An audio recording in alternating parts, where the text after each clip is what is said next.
Alright, guys, we are here to talk about some Amonkhet releases, previews, spoilers, whatever you want to call it. Today is day 4 of the preview season. If you've missed our past couple days, we've got those in a nice little playlist for you over on our YouTube channel, youtube.com/72DPI online.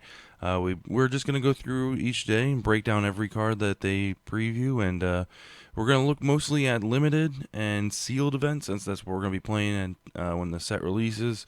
Look for more content as far as modern and standard goes later on. That's not to say we won't talk a little bit about those formats when it's necessary. However, the main purpose of these videos is to look at the limited and sealed portion to help you guys with pre-release games and tournaments that you may be going to in the upcoming weeks. So let's go ahead and get started. We're going to just jump right into the big guns right now. Liliana has been spoiled, the full planeswalker, not the planeswalker deck dumbed down version, but the full version. She's been spoiled here. It looks like she's going to be costing us 2 black and 3 generic for a 5 loyalty planeswalker. Her +1 is create a 2/2 black zombie creature token, and then you mill yourself for 2 cards. -3, return target creature card from your graveyard to the battlefield. That creature is a black zombie in addition to its other colors and types. And then -7, destroy all non-zombie creatures. So it's a great packaged card, all in one. It starts out with a decent loyalty. You're immediately gonna +1 her unless it's late game and you've got a target that you want to bring back in your graveyard. She'll still stick around. So just 2 activations of the +1 and you're already on your way to just her ultimate. But turn 5, I believe, if this hits the battlefield turn 5, you're probably going to +1 her that immediately, and then if something hits the graveyard, you're going to be -3. So it's a pretty straightforward kind of, planeswalker. There really isn't much choice when it comes to the planeswalker as far as, making decisions on the fly. Obviously, if you have no creatures, you're going to want to protect her, so +1ing is about the only way you can go. Curators of Mysteries. This is an excellent limited card. Might see play if Heart of Kirin goes away, whether it's banning or rotates out, or just maybe there's going to be a stronger control deck, which is what we're kind of seeing with these blue-white cards. So we might see a nice refresh on the standard set. Our standard battlefield here. But the Curator is a Sphinx 4/4 flyer for 2 blue and 2 generic, and then whenever you cycle or discard another card, you scry 1. And then it itself has cycling for 1 blue, which is outstanding in the fact that if you get it early game and you've only got 2 land, you might want to pick up that third. If you get multiples in your hand, it's not a legendary creature, which is great, so it kind of gives you that the little bit of that freedom. So those are the 2 powerhouses that we got today. Next up, Hezret's Favor, 2 generic and 1 red for an enchantment. Now this is an interesting card. I think it's going to find a home in Commander. As far as standard goes, unless there's a token generating fiasco happening, this card is pure garbage. At the beginning of your combat, on your turn, you may have target creature you control get +2/+0 and gain haste until end of turn. If you do, sacrifice it at the beginning of the next end step. So it's not going to be. Do not play this in limited. It's unless you have a straight on red deck aggro. This is not really where you want to be. If you've got some recursion in your graveyard, you could possibly play it in limited, but sealed is going to be another story. If you can get a few recursion spells or bounce spells from the graveyard kind of thing, or who knows. But I really don't think this is going to see much play in limited and sealed. Standard and modern, on the other hand, it may see a little bit of fringe play just because +2/+0 and gaining haste is a pretty pretty big chunk. If you've got a spell that bounces back to your hand, a creature that bounces back to your hand at the end of the turn, that might be something worth smiling about. But I really don't see much from this card. A card that is excellent is I guess I want to say is a powerhouse in its own right, is Soulscar Mage. It's 1 red for a 1/2 human wizard with prowess. For those of you who don't know, prowess is whenever you cast a non-creature spell, this creature gets +1/+1 until end of turn. So that counts artifacts, sorceries, instants, and any planeswalkers, anything in between. Anything but a creature spell. If a source you control would deal non-combat damage to a creature an opponent controls, put that many -1/-1 counters on that creature instead. So, this can get pretty powerful. Especially, I mean, it doesn't need to attack; it just needs to sit on the battlefield. And if you've got a way to ping things, if you've got instant damage, things like that, -1/-1 counters are outstanding, especially when you're dealing them at instant speed. So if you're being attacked with a larger creature, you can just hit it with a couple, burn spells. Even though you're not going to kill it, it's a way to prevent that damage, and it lowers that creature's ability later on down the line, because those -1/-1 counters will stick around. So Soulscar Mage going to be a great addition. I think it's going to see quite a bit of play in Standard, especially if there's a burn deck to go with it. So speaking of burn, we do have Magma Spray back. Reprinted card at common for 1 red at instant speed. You can have it deal 2 damage to target creature, and then if that creature dies this turn, exile it instead. So, boom. The next card we have is a 2/2 Battlefield Scavenger for 1 red and 1 generic. It's a Jackal Rogue. You may exert Battlefield Scavenger as it attacks, and then it doesn't do anything when it exerts, but the nice thing is, whenever you exert a creature, so this counts for itself, obviously, but whenever you exert any creature, you may discard a card, and if you do, you get to draw a card. So this is kind of they're kind of coming up with this theme in blue, white, and red, where if you discard a card, you can do things. Like it does additional things when you're discarding these cards and stuff like that, or drawing a card, whichever. So I feel like there's gonna be a deck out there. I don't know if it's gonna be a tier 1 standard deck, but I feel like this, for 2/2 for 2, you're not gonna turn this down.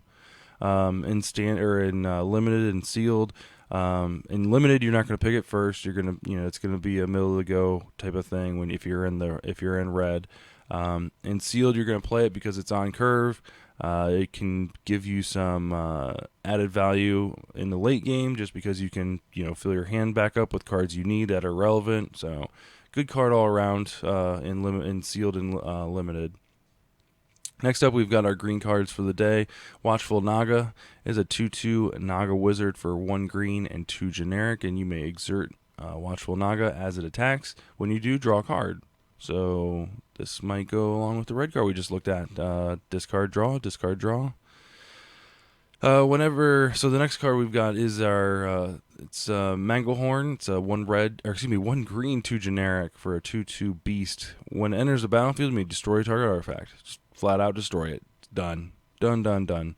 Artifacts your opponent's control enter the battlefield tapped. I don't know how relevant that is right now. I'm trying to think of there's quite a few artifact creatures from the past few sets that are in standard, but I don't think this might be a fringe card for sideboards and standard, just to fight like Mardu vehicles and things like that.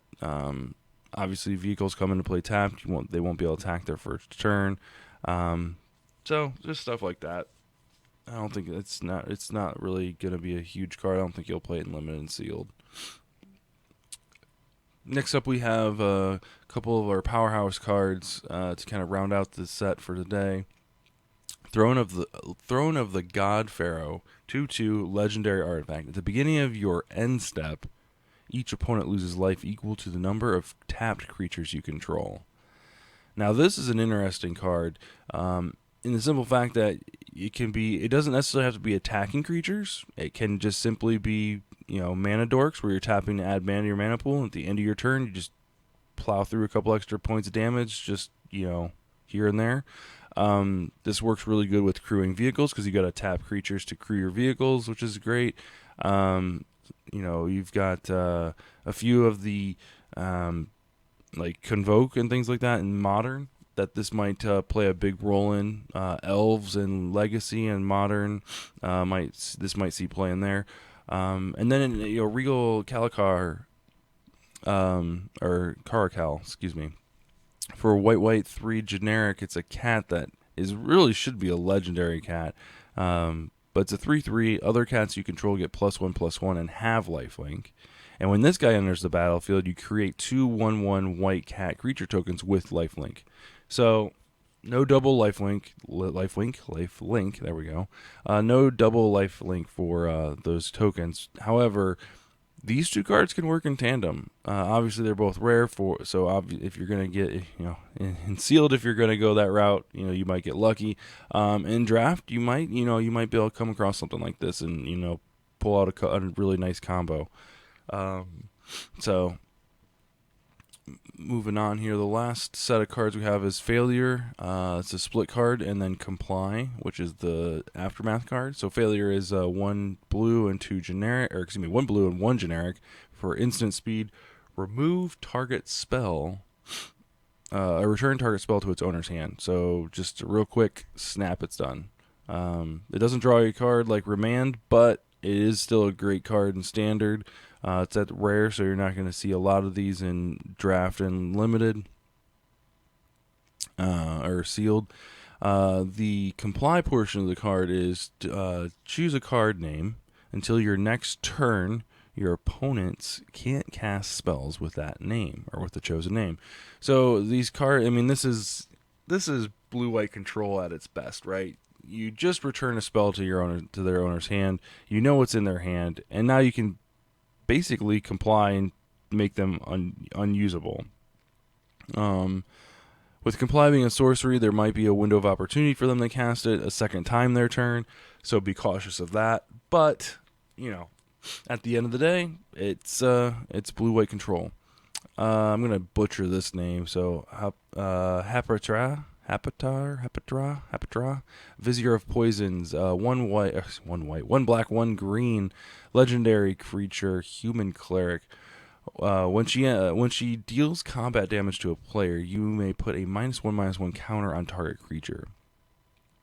She's a 2/2 for 2. Don't know how much damage she's going to be dealing and surviving, so she's going to need a bump, which is unfortunate. But the good news is she can act as an artifact or an enchantment and just kind of sit on the battlefield and do her second ability, which is whenever you put a -1/-1 counter, one or more -1/-1 counters on a creature, create a 1/1 green snake creature token with Death Touch. So, if you've got some -1/-1 shenanigans going in your sealed deck and your limited deck, this might be a good card to put in there. I think we're going to get more of that with the next set. I think it's called Hour of Devastation. So, this is going to be hard to play in sealed for sure. Limited, if you can, it's definitely a build around me card. If you can get some -1/-1 shenanigans going, you might be pretty good.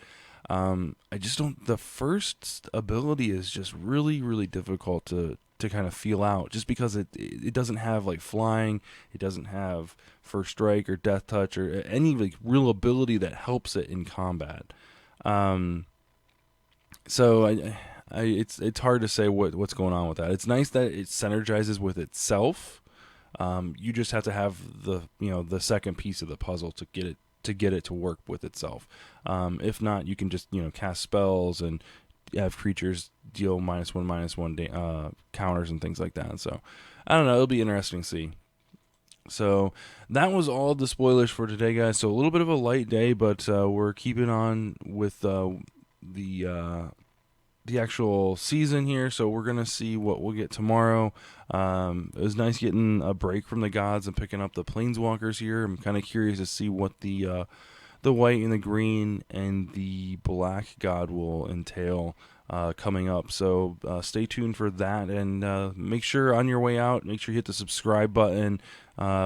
If you like the video, click the like button. Leave us a comment telling us what you think about the video series. What do you think about the set so far? What are you excited about?